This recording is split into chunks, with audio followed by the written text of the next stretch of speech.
El terror, el saqueo de la plata dulce y la caída por Malvinas. El golpe de Estado de 1976 fue la ruptura estructural que instaló el modelo neoliberal, Vázquez y Abramovich, ejecutado por la Junta Militar. El terrorismo de Estado fue el mecanismo funcional para imponer una reestructuración regresiva de la macroeconomía y desmantelar el modelo ISI. Ofensiva inicial y violencia clandestina, 1976 a 1978. La violencia fue la primera política económica, garantizando la transferencia de riqueza y el disciplinamiento social. Ataque económico inmediato.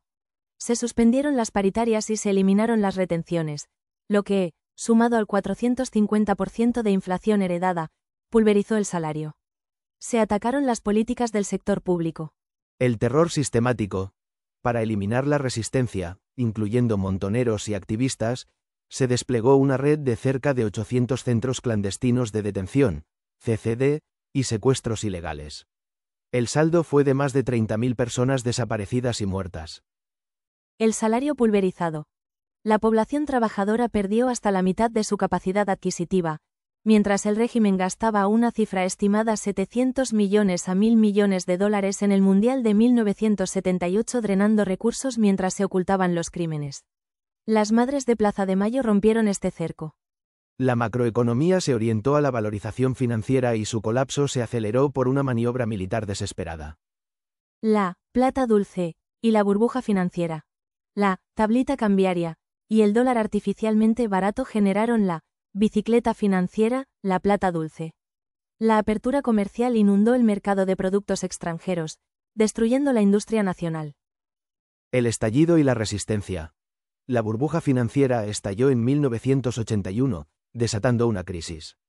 La más grande marcha obrera de la época, Paz, Pan y Trabajo, en marzo de 1982, fue el indicio de que el régimen había perdido el control social. La desesperación de Malvinas. En un intento de desviar la atención de la crisis económica y ganar un apoyo popular que ya no tenían, la Junta Militar ordenó la Guerra de Malvinas, abril a junio de 1982. La derrota militar subsiguiente fue el factor que rompió la unidad de las Fuerzas Armadas y aceleró la implosión política del régimen, obligando al llamado a elecciones. El gran fraude y la herencia. En medio del caos, 1982, la estatización de la deuda privada consumó la socialización de las pérdidas. La deuda externa se multiplicó 6 a 8 veces, pasando de 7.800 millones de dólares estadounidenses en 1976 a más de 45.000 millones de dólares estadounidenses en 1983. El descontrol se reflejó en una inflación acumulada de 517.000%. La democracia asfixiada. La imposibilidad de recuperar el salario. Raúl Alfonsín asumió con el dilema de tener que cumplir con las promesas democráticas, recuperación salarial, en una economía arruinada. El problema no fue querer aumentar el salario, sino que la herencia envenenada hacía que esa recuperación fuera insostenible sin un plan de fondo. La herencia económica devastadora. El gobierno democrático heredó una economía con costos operativos imposibles. La deuda extorsiva. La deuda ilegítima de 45.000 millones de dólares estadounidenses, estatizada en 1982, obligaba al Estado a pagar intereses masivos, lo que drenaba los recursos necesarios para inversión social o aumentos salariales. La carga social. La pérdida de hasta la mitad del salario real, que es la capacidad de compra de bienes y servicios, o poder adquisitivo, de las familias, exigía una recuperación inmediata, pero la capacidad productiva y fiscal para solventarla ya no existía debido a la desindustrialización. El gobierno intentó reactivar la economía y el poder de compra, pero la insostenibilidad fiscal y el chantaje del poder concentrado se lo impidieron. Recuperación salarial insostenible. La presión social era enorme, y el gobierno intentó aumentar los salarios para recuperar la capacidad de compra perdida en la dictadura. Sin embargo, dado que el Estado no tenía recursos genuinos, la deuda se llevaba todo, y la capacidad productiva industrial estaba destruida, estos aumentos no eran sostenibles fiscalmente. Emisión y reacción. Al no poder financiarse con impuestos ni con deuda productiva, la única vía para financiar la recuperación y el déficit, parte del cual era por la deuda, era la emisión monetaria. El castigo del mercado. Los grupos económicos, los mismos beneficiados por la dictadura, respondieron a la emisión y a la falta de un ajuste total con especulación, corrida cambiaria y el retiro de capitales. Esto saboteó los aviones económicos, Austral, Primavera. El resultado de la insostenibilidad salarial y la extorsión financiera fue el colapso monetario. La hiperinflación. La inflación se descontroló con acento agudo a niveles catastróficos, cerca al 3000% anual en 1989, destruyendo los ahorros y licuando cualquier aumento salarial que se hubiera logrado. El sistema financiero castigó a la democracia por no aplicar el ajuste neoliberal que exigía el FMI. El legado a Menem. La crisis de 1989 forzó la salida anticipada de Alfonsín, abriendo la puerta a Menem, quien sí aplicaría el ajuste total, con privatizaciones y convertibilidad, como exigía el consenso internacional y el poder económico concentrado. Alfonsín no era neoliberal, pero se vio forzado a gobernar bajo las reglas neoliberales impuestas por la deuda externa. Su fracaso fue la prueba de que el modelo neoliberal de la dictadura había logrado asfixiar a la democracia antes de que esto pudiera recuperarse. Entre 1989 y 1999, Argentina pasó de la hiperinflación a la estabilidad de precios mediante la Ley de Convertibilidad, 1991. Este ciclo combinó una modernización financiera con la desindustrialización, el desempleo masivo y un aumento dramático de la desigualdad. El legado fue un modelo altamente dependiente del endeudamiento y del tipo de cambio fijo, que incubó la crisis que estallaría en 2001 a 2002. Contexto de partida y quieto político. El gobierno de Carlos Menem se apoya en un contexto de hiperinflación, por el colapso de Alfonsín, y una profunda crisis fiscal. Emergencia económica. La primera etapa se centró en recortes de gasto, eliminación de controles y el inicio de las privatizaciones. Los indultos, 1989 a 1990, Menem reconfiguró el régimen político a través de los indultos, decretos que liberaron y anularon las condenas a los líderes de las juntas militares y a los líderes guerrilleros.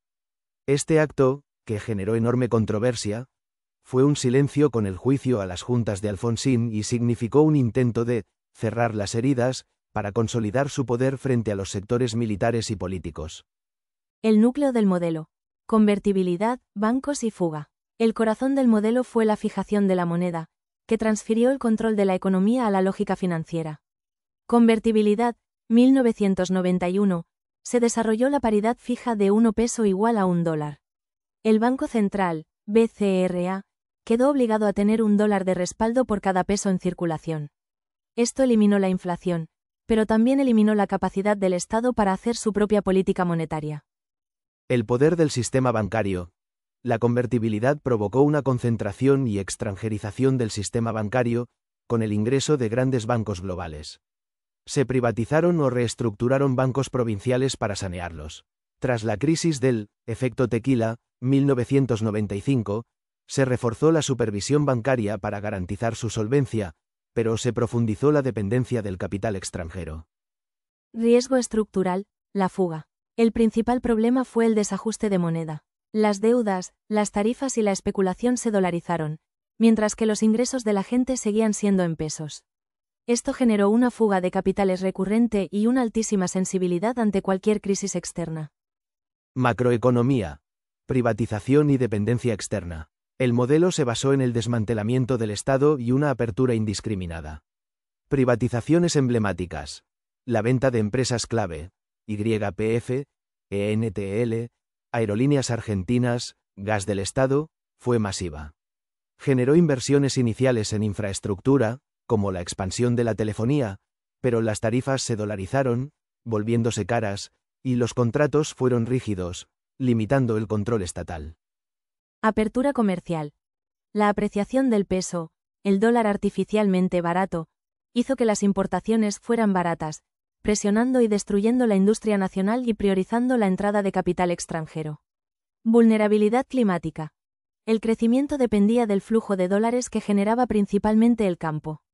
La estabilidad del 1 a 1 era vulnerable a los fenómenos climáticos, como el episodio de El Niño 1997 a 98, que causaron inundaciones severas y afectaron la producción y la salud en el litoral y otras cuencas. Política social, educación y conflictividad. El costo social se evidencia en el desempleo y el deterioro de los servicios públicos, lo que llevó a la explosión de la protesta social. Desempleo masivo y flexibilización. El desempleo aumentó fuertemente, pico tras 1995, debido al cierre de fábricas, ramales ferroviarios y retiros voluntarios del Estado.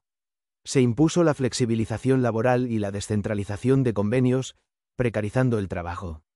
Surgimiento de la resistencia. La caída del empleo industrial llevó a paros generales y a la consolidación del movimiento piquetero en provincias afectadas por los cierres.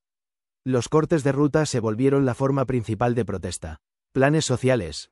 Se pasó de los subsidios generalizados a planes focalizados, como programas de empleo transitorio, que eran respuestas limitadas a una crisis estructural. Salud y Seguridad Social. El PAMI, creado en 1971, sufrió recurrentes crisis de gestión debido al desfinanciamiento. La salud pública sufrió brechas regionales y sobrecarga hospitalaria. Se reformaron las obras sociales, desregulando la opción de los afiliados. Avance institucional. Se sancionó la Ley de Residuos Peligrosos, Ley 24.051 de 1992, un marco legal para la gestión de desechos industriales, aunque el control efectivo fue limitado. Universidades y desfinanciamiento. La Ley de Educación Superior, 1995, creó la CONEAU, Comisión Nacional de Evaluación y Acreditación Universitaria, un organismo estatal para evaluar y acreditar carreras e instituciones. Esto generó un debate sobre el financiamiento y la orientación gerencial de la educación, ya que el vaciamiento presupuestario obligaba a las universidades a buscar recursos alternativos. La fuga de cerebros persistió por la inestabilidad salarial. Política ambiental. Se creó la Secretaría de Recursos Naturales, y Argentina adhirió a acuerdos internacionales, Cumbre de Río 1992. Sin embargo, la deforestación y el avance agropecuario en el NOANEA, noroeste y nordeste argentino, las regiones más pobres y dependientes del campo, continuaron sin marcos efectivos. Equilibrio, legado y el camino a la crisis. El período dejó una dualización social y una profunda fragilidad. Ganadores y perdedores. Ganadores: finanzas, telecomunicaciones, energía, agromoderno. Perdedores: pymes industriales, trabajadores poco calificados, provincias afectadas por el cierre de empresas públicas y el desempleo. Corrupción y fragilidad institucional. Casos de corrupción, armas, contratos, banca, erosionaron la legitimidad. La seguridad se vio impactada por los trágicos atentados a la Embajada de Israel, 1992, y la AMIA, 1994. Legado. El combo convertibilidad-endeudamiento-apertura generó un sistema rígido con un pecado original de moneda y un sesgo recesivo que, tras los shocks externos, Asia, Rusia, Brasil, se volvió insostenible. La recesión prolongada desde 1998 fue el camino directo a la implosión de 2001 a 2002.